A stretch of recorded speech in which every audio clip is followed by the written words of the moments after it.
धीरेन्द्र शास्त्री जी का जो है कि प्रोग्राम पटना के गांधी मैदान में बंद किया जाता है, मतलब उन्हें प्रोग्राम करने से रोका जाता है। लेकिन वहीं पे उनके श्रद्धालुओं ने ये दिखाते हुए कि नवतपुर के तिरेतपाली मठ में जो है कि गांधी मैदान से भी दोगुना जगह का व्यवस्था कर दिए हैं और भव्य स्वागत की तैयारी कर रहे हैं। धीरेन्द्र शास्त्री जी, भारत एक आध्यात्मिक सनातन देश है जहाँ एक से एक संत हुए हैं जो भारत की सनातन संस्कृति को आगे ले गए हैं। इसीलिए बिहार के कोई मंत्री या किसी पार्टी के अध्यक्ष इस प्रकार का बयानबाजी कर रहे हैं तो निश्चित तौर पर उनको इस प्रकार की बयानबाजी से बचना चाहिए। मैं अभिषेक और आप लोग देखना शुरू कर चुके हैं आपका अपना चैनल BKM खबर। हम लोग अभी भाजपा कार्यालय में उपस्थित हैं और जैसा कि बाबा बागेश्वर धाम सरकार को लेकर के जो है कि बिहार में सियासत जंग छिड़ चुका है। कोई उन्हें रोक घेराव करने की बात कर रहे हैं तो कोई उन्हें जो है कि पूर्ण रूप से जो है कि बिहार में आगमन को लेकर के जो है कि उत्सुक हैं। इसी पे जो है कि आज हम बात करने वाले हैं भाजपा के प्रवक्ता आशुतोष झा जी से और जानेंगे कि आखिरकार जो है कि बागेश्वर धाम को लेकर के जो है बाबा धीरेन्द्र शास्त्री को लेकर के बिहार में इतना भूचाल क्यों मचा हुआ है। नमस्कार सर। देखिए, धीरेन्द्र शास्त्री जी बागेश्वर धाम बाबा का विरोध वो लोग कर रहे हैं जो मुस्लिम तुष्टीकरण को आगे बढ़ाना चाहते हैं, जिन्हें प्रदेश से या देश के विकास से कोई मतलब नहीं है। मतलब एकमात्र मुस्लिम तुष्टीकरण की पराकाष्ठा वो प्रगति से आगे बढ़ती रहे, उससे उसकी आवश्यकता है। मुस्लिम तुष्टीकरण अब बिहार की आवश्यकता नहीं है, क्योंकि बिहार के अंदर एक एक व्यक्ति के जीवन के स्तर को ऊपर करने का प्रयास है। भारत के प्रधानमंत्री ने अपनी योजनाओं के माध्यम से बिहार के करोड़ों लोगों के जीवन के स्तर को ऊपर किया है। इसीलिए बागेश्वर धाम बाबा को कोई जेल भेजने की बात यदि करते हैं या पटना आने पर उनके विरोध की बात करते हैं तो वो बिहार के मुसलमानों का मन रखने के लिए ऐसा कर रहे हैं। और ऐसी बातें डॉक्टर भीमराव अंबेडकर ने भी कही थी कि आने वाले समय में इस देश के अंदर एक ऐसा वर्ग स्थापित होगा जो भारत की सनातन संस्कृति और सनातन प्रवाह को जो आगे ले जाएगा, उसी का विरोध करने के लिए लोग एकजुट होंगे। ये बातें तो डॉक्टर भीमराव अंबेडकर ने पहले ही अंदेशा व्यक्त कर दिया था। इसलिए आज यदि लोग ऐसा बोल रहे हैं तो ये अचरज नहीं है। भारत का जो समाज है वो भारत की सनातन संस्कृति, जीवन अनुभूति को आगे बढ़ाने वाला समाज है और भारत की परंपरा को आगे बढ़ाने वाला समाज है।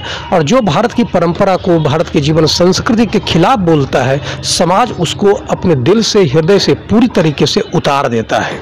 इसीलिए भारत एक आध्यात्मिक सनातन देश है जहाँ एक से एक संत हुए हैं जो भारत की सनातन संस्कृति को आगे ले गए हैं। इसीलिए बिहार के कोई मंत्री या किसी पार्टी के अध्यक्ष इस प्रकार का बयानबाजी कर रहे हैं तो निश्चित तौर पर उनको इस प्रकार की बयानबाजी से बचना चाहिए। इस प्रकार के बयान दे देने मात्र से उनका वोट आगे बढ़ जाएगा, ऐसा नहीं है।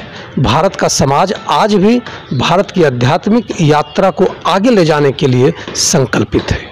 सर, बिहार के मंत्री और राजद के नेता तेज प्रताप जी का कहना है कि अगर धीरेन्द्रनाथ शास्त्री जी आते हैं और हिंदू मुसलमान का उन्माद फैलाते हैं तब हम उनका घेराव करेंगे, लेकिन सनातन के लिए कुछ अच्छा खबर देते हैं तब हम उनका स्वागत करेंगे। इस वक्तव्य को कैसे देखते हैं सर? देखिए, हिंदू मुसलमान का मामला यह नहीं है। वह पहले से ही अपने वोट को और मजबूत करना चाहते हैं।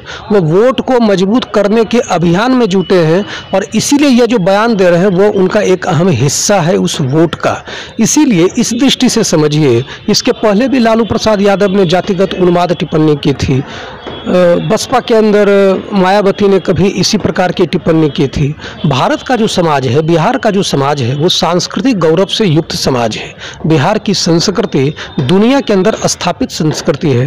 गौतम बुद्ध भी जब बिहार आए थे तो बिहार की संस्कृति के संदर्भ में बड़ा वर्णन किया था। इसीलिए यहाँ संवाद की शैली है। यहाँ आदि शंकराचार्य भी आए तो सहरसा के महेशी गांव में मंडल मिश्र के साथ संवाद करते हैं। उस संवाद में क्या था? मंडल मिश्र को आदि शंकराचार्य ने कहा कि अभी इस देश के अंदर कर्म कांड की आवश्यकता नहीं है, अभी आवश्यकता है भारत के सनातन संस्कृति के प्रवाह को और मजबूत करने की आवश्यकता है। इसीलिए ऐसी बातें, ये बिहार तो संवाद की शैली है।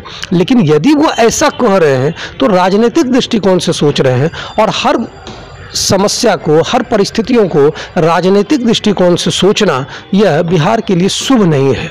और निश्चित तौर पर ऐसे बयानबाजी से किसी भी व्यक्ति को बचना चाहिए और प्रत्येक व्यक्ति को भारत की सनातन संस्कृति को मजबूत, उसके प्रवाह को आगे बढ़ाने के लिए जो प्रयास है उसमें अपनी महती भूमिका का निर्वहन करना चाहिए। सर, धीरेन्द्र शास्त्री जी का जो है कि प्रोग्राम पटना के गांधी मैदान में बंद किया जाता है, मतलब उन्हें प्रोग्राम करने से रोका जाता है, लेकिन वहीं पे उनके श्रद्धालुओं ने ये दिखाते हुए कि नवतपुर के तिरेतपाली मठ में जो है कि गांधी मैदान से भी दोगुना जगह का व्यवस्था कर दिए हैं और भव्य स्वागत की तैयारी कर रहे हैं। धीरेन्द्र शास्त्री जी भारत के सनातन संस्कृति को आगे ले जाने के अभियान में जुटे हुए हैं और जो भी व्यक्ति इस अभियान में जुटेगा, भारत का समाज उसको अपने कंधे पर बैठा करके भारतीय ध्वजवाहक बना देगा। इसीलिए धीरेन्द्र शास्त्री जी देश के अंदर जा रहे हैं। वो क्या कर रहे हैं? वो तो कह रहे हैं कि भारत के हिंदू समाज को एकजुट होना है। भारत के अंदर जो समस्याएं हैं, जो समाज के अंदर जो छुआछूत है, जो भेदभाव है, जातिगत भावना है, उसी भावना को हटाने के लिए वो कह रहे हैं कि प्रत्येक हिंदुओं को एक हो जाना चाहिए। और जहां सर्व हिंदू सहोदरा की बात है तो वह स्वाभाविक तौर पर जाति तो समाप्त हो जाएगी। हम जाति को हटाने के अभियान में, समाज के अंदर भेदभाव को हटाने के अभियान में जुटे हुए हैं। इसीलिए कह रहे हैं कि भारत के अंदर सभी हिंदुओं को एक हो जाना चाहिए। और जब स्वाभाविक तौर पर सब व्यक्ति एक हो जाएगा तो जाति कहाँ रहेगी? स्वाभाविक तौर पर जाति समाप्त हो जाएगी। उसको इस दृष्टि से समझने की आवश्यकता है।